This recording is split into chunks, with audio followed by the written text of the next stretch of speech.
the complex that the molecule forms with the androgen receptor is a more favorable shape to dock into the androgen response element to turn on genes associated with anabolism.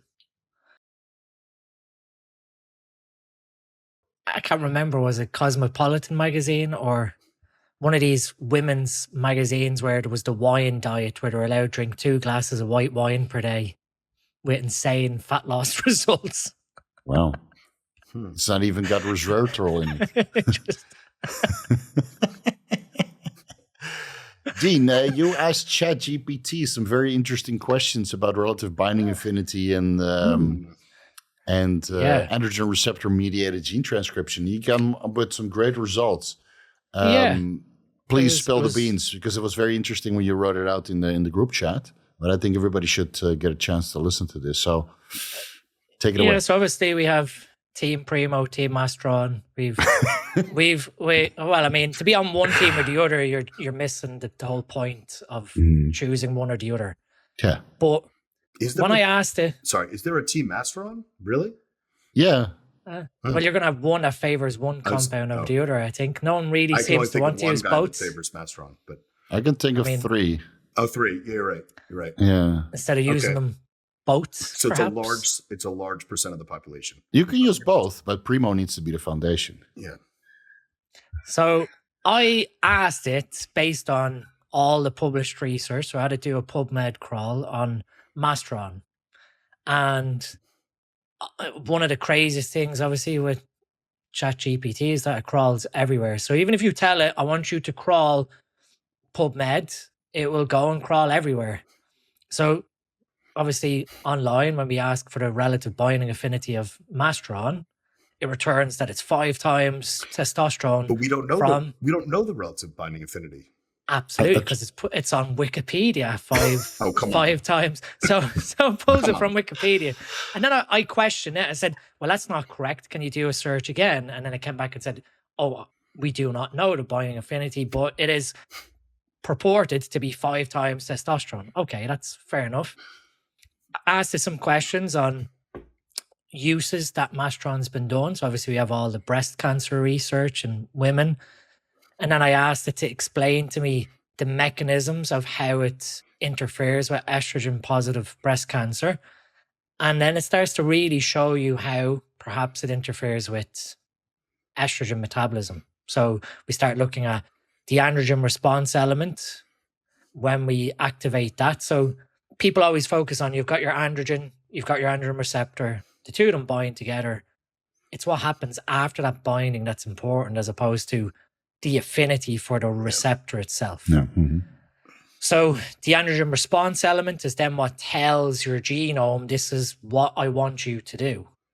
But activating the androgen response element can tune down the estrogen response element, which obviously then will down-regulate how the estrogen receptor is expressed or functions. So when we're viewing perhaps Masteron having anti-estrogen effects, we're perhaps interfering with the estrogen response elements as opposed to directly at estradiol from aromatase. The other thing then I questioned it was, well, here's Primobolan structure and here's Masteron structure. Which one do you think is more anabolic? And it came back with, surprisingly, based on the body of research, Masteron is more anabolic. And it started to explain that Masteron is a more flexible molecule. So obviously from this perspective, it made the assumption that the ligand binding domain of the androgen receptor would be more accommodating for this more flexible molecule going into it. And prior to all this, I had given it all the research on the ligand binding domain, the N-terminal, and the DNA binding domain. So I gave it all the research known on what modulates the androgen receptor to make its decision from. And then following that, I said, well, if anecdotally Primobolan is more anabolic than Masteron in males, what do you think would be the proposed mechanism of how it does that?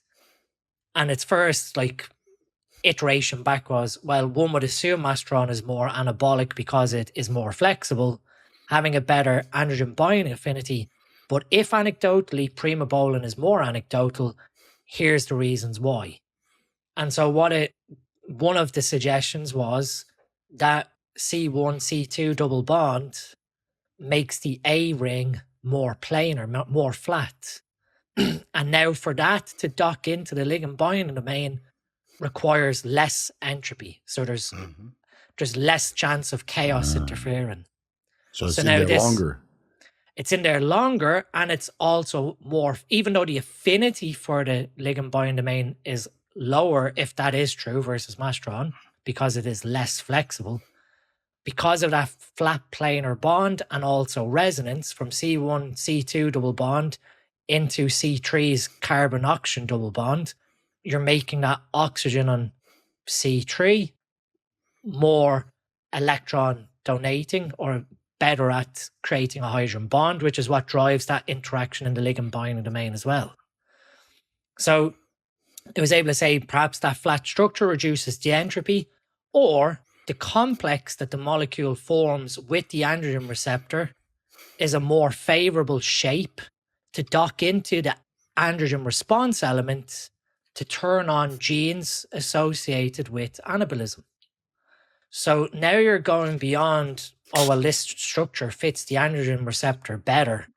It's now more so when it goes into the nucleus to the gene response elements that Primobolan's androgen receptor complex is a better shape for turning on muscle protein synthesis. Right. And then you're heading into the path of SARMs, or like Trembolone being a, in theory, selective androgen receptor modulator from a muscle building perspective, because of that flat planar shape of TREN being able to dock into these elements of the genome to turn on muscle protein synthesis or nitrogen retention, whatever pathway we want to play from, and then interfere perhaps with the estrogen response elements that interferes how your estrogen perhaps binds to the estrogen receptor or how you produce estrogen receptors themselves.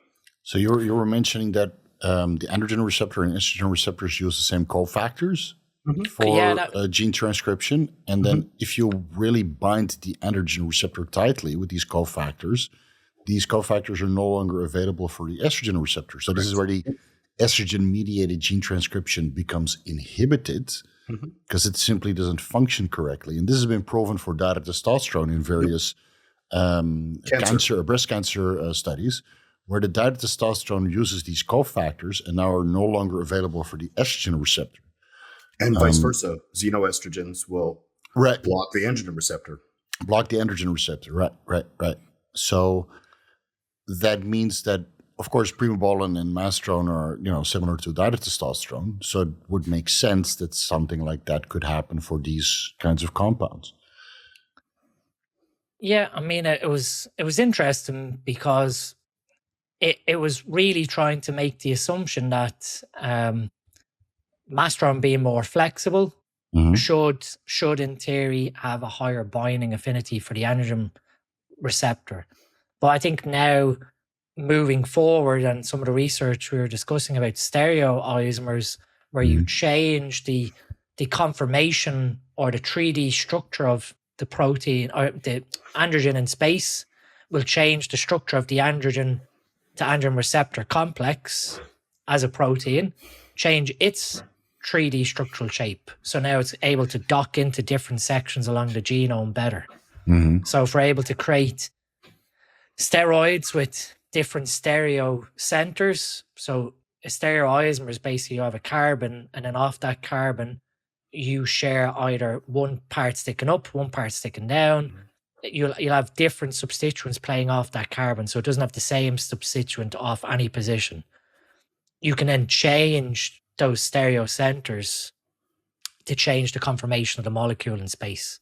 Right. So that was the research that you shared, that you then start heading down the pathway of potentially creating muscle-specific anabolic steroids with better anabolism and avoiding some of the side effects that can come from classic anabolic steroids.